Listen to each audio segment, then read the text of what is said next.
Halo semua, nama saya Febrin Teresya, NPM 1951054. Saya mahasiswa Universitas Internasional Batam. Di video ini, saya buat untuk memenuhi proyek UTS mata kuliah Perancangan Undang-Undang. Dalam video kali ini, saya akan membahas mengenai landasan yuridis, landasan sosiologis, dan landasan filosofis dalam naskah akademik. Apa sih naskah akademik itu? Nah, berdasarkan Undang-Undang Nomor 12 Tahun 2011, naskah akademik merupakan naskah hasil penelitian atau pengkajian hukum dan hasil penelitian lainnya terhadap suatu masalah tertentu yang dapat dipertanggungjawabkan secara ilmiah mengenai pengaturan masalah tersebut. Nah, naskah akademik digunakan sebagai solusi terhadap permasalahan dan kebutuhan hukum masyarakat, sekaligus prasyarat untuk menyusun suatu rancangan undang-undang, rancangan peraturan daerah provinsi, atau rancangan peraturan daerah kabupaten atau kota. Nah, di dalam sebuah naskah akademik harus terdapat landasan yuridis, landasan sosiologis, dan landasan filosofis. Apa sih pengertian dari landasan-landasan tersebut? Yang pertama, landasan filosofis.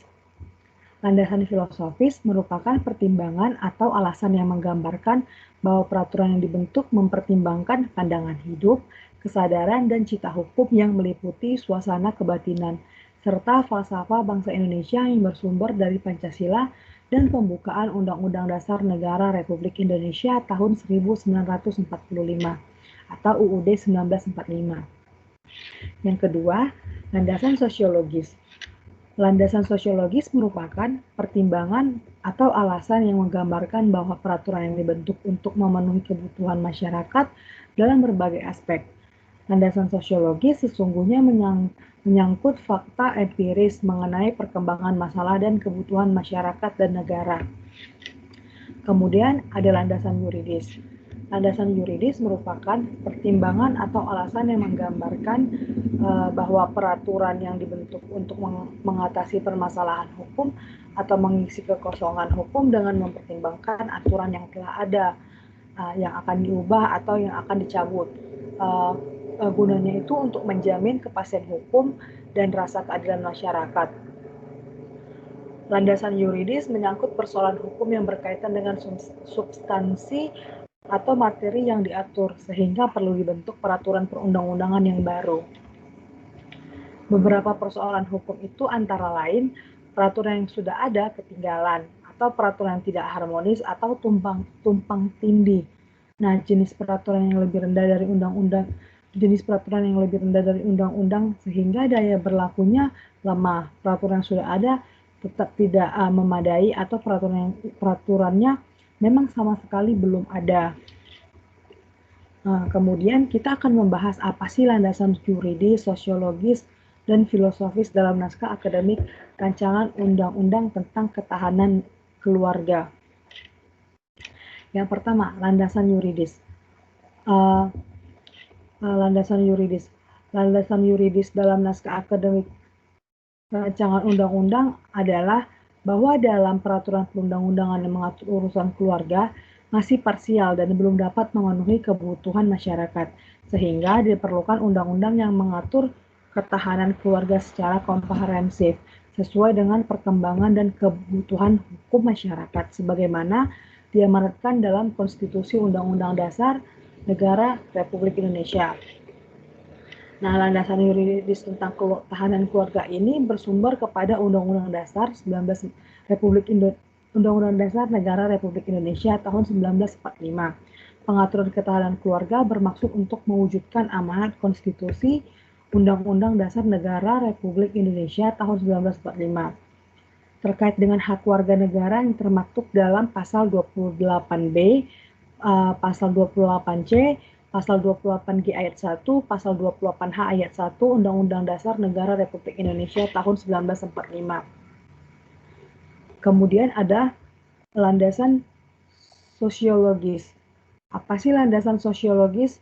Landasan sosiologis dalam naskah akademik rancangan undang-undang tentang ketahanan keluarga adalah yang pertama, keluarga sebagai bagian unit kecil masyarakat merupakan modal dasar sebagai basis dan titik sentral kegiatan pembangunan nasional serta ketahanan keluarga merupakan pilar utama dalam mewujudkan ketahanan nasional. Kemudian yang kedua, pengaruh globalisasi dan perkembangan di bidang sosial, ekonomi, budaya, serta teknologi informasi, selain menyediakan kesempatan untuk maju dan berkembang, juga telah mengubah dan menyebabkan pergeseran nilai-nilai luhur budaya bangsa dan ketatanan keluarga. Sehingga oleh karena itu diperlukanlah kebijakan ketahanan keluarga yang berpihak pada kepentingan keluarga dan mampu memberikan perlindungan kepada keluarga. Kemudian yang terakhir ada landasan yuridis. Nah, landasan filosofis. Landasan filosofis dalam naskah akademik rancangan undang-undang tentang ketahanan keluarga adalah bahwa untuk mewujudkan tujuan Negara Kesatuan Republik Indonesia yang melindungi segenap bangsa Indonesia dengan menjunjung tinggi nilai-nilai agama, moral, serta kepribadian luhur dan 99 jati diri bangsa sesuai dengan Pancasila dan UUD 1945. Dalam perumusan rancangan undang-undang tentang ketahanan keluarga, mempertimbangkan pandangan hidup, kesadaran, dan cita hukum yang meliputi suasana kebatinan, serta falsafah bangsa Indonesia yang bersumber dari Pancasila dan pembukaan UUD 1945. Nah, dalam sila kedua sendiri, dalam sila kedua Pancasila itu sendiri berbunyi kemanusiaan yang adil dan beradab, merupakan landasan filosofis ketahanan keluarga. Hal ini mengingat bahwa ketahanan keluarga dimaksud untuk menciptakan keadilan dalam kehidupan berbangsa dan bernegara, serta membentuk peradaban manusia yang saling menyayangi, menghormati, dan menghargai dimulai dari keluarga sebagai unit terkecil tadi.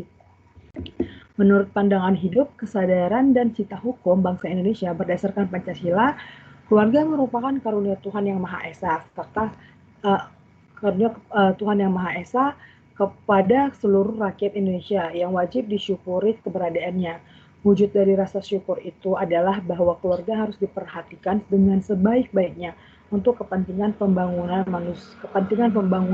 manusia Indonesia seutuhnya, sehingga menjadi fondasi utama ketahanan nasional. Nah, dengan demikian diharapkan ketahanan keluarga sebagai sumber daya modal dan sumber daya sosial dapat dijadikan sebagai sumber kesejahteraan dan keadilan sosial bagi seluruh rakyat Indonesia. Nah, uraian tadi merupakan landasan yuridis, sosiologis, dan filosofis dari naskah akademik rancangan undang-undang tentang ketahanan keluarga. Sekian video dari saya. Terima kasih sudah menonton. Sampai jumpa.